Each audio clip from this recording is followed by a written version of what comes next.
성도 여러분 반갑습니다. 8월 5일 365일 말씀과 함께 시간입니다. 오늘 읽을 말씀은 이사야 27장에서 29장까지의 말씀입니다. 27장에서 이사야는 포도원 비유로 이스라엘을 돌보시는 하나님에 대해 묘사합니다. 그날의 하나님의 심판은 절정에 다다르는데 하나님께서 만드신 창조 질서를 깨뜨리는 바다 괴물이 하나님의 능력으로 처단되는 엄청난 사건을 보게 됩니다. 혼란한 땅에 임하는 하나님의 심판은 구원을 통한 질서를 회복하려는 움직임으로 알 수 있는데 하나님의 심판을 통해 이스라엘 백성들은 하나님을 다시금 찾으라는 권고를 받습니다. 하나님의 심판은 이스라엘 백성들이 열매를 맺을 수 있도록 하기 위한 것이었습니다. 하나님께서는 이방 나라와 이스라엘을 멸망시키시는 것이 아니라 포로가 되게 하심으로 자신의 구원의 섭리를 나타내십니다.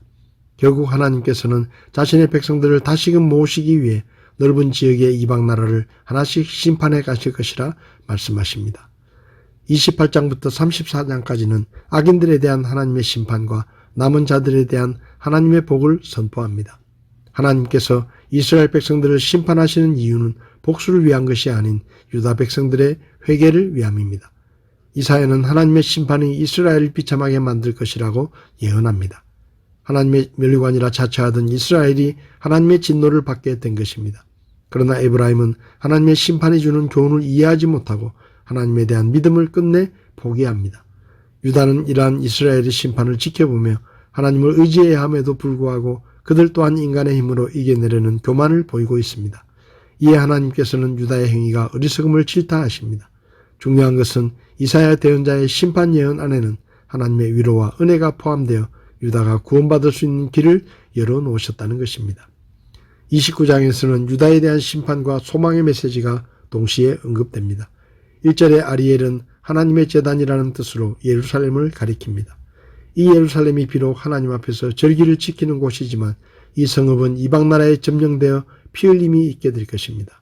하나님의 주권적 간섭만이 예루살렘을 구할 수 있음을 말씀합니다. 예루살렘 백성들의 영적인 무감각성은 하나님의 심판으로 말미암은 것인데 예루살렘이 예배를 형식적으로 드렸기 때문입니다. 따라서 하나님께서는 하나님이 자신들을 보지 못하리라고 생각하는 자들에게 화가 있으리라고 하십니다.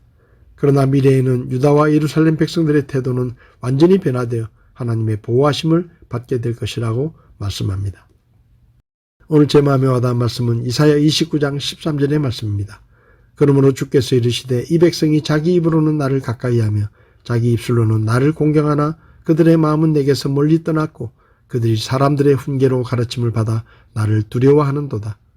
대언자 이사야는 당시 이스라엘 백성들의 신앙 상태를 책망하고 있습니다. 당시 이스라엘 백성들은 입으로는 하나님을 가까이하고 입술로는 하나님을 영화롭게 하는 것처럼 보였지만 그 마음으로는 하나님을 멀리하고 있었습니다.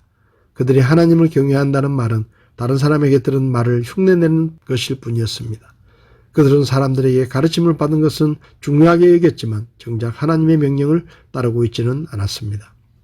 예수님 당시의 바리새인들과 서기관들이 예수님께 나와 예수님의 제자들이 식사할 때 손을 씻지 않은 것 때문에 제자들이 장로들의 유전을 지키지 않는다고 비난한 적이 있습니다. 그때 예수님께서는 바로 이 말씀으로 응대하시며 장로들의 유전은 지키려 하며 하나님의 말씀을 지키지 않는 그들을 책망하셨습니다. 물론 입술로 하나님을 사랑한다고 고백하는 신앙이 필요 없다는 것은 아닙니다. 사랑은 적극적으로 표현해야 하기 때문에 입술로 사랑을 표현하는 것은 매우 중요합니다. 남녀가 아무리 좋아해도 입으로 사랑을 고백해야 서로의 사랑을 알 수 있습니다. 부부간이나 가족 간에도 사랑한다고 자주 고백하는 것이 가정의 행복에 아주 중요한 영향을 끼칩니다. 그렇지만 입술로 사랑한다고 고백했다고 해서 사랑의 의무를 다한 것으로 착각해서는 안 된다는 말입니다.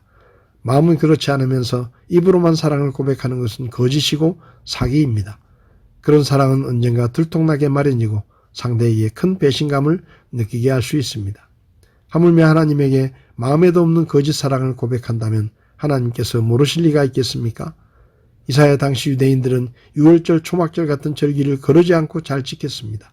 안식일도 철저히 지켰고 성전에 나와 제사를 꼬박꼬박 잘 드렸습니다. 그렇지만 하나님은 그들이 마음으로는 하나님을 경외하지 않는다고 진노하셨습니다.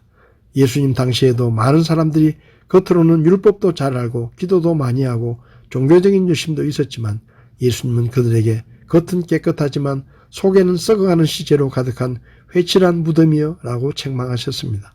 성도 여러분, 혹시 우리에게도 이사야 당시 이스라엘 백성들이나 예수님 당시의 위선적인 신앙인들과 같은 모습이 있지는 않을까요?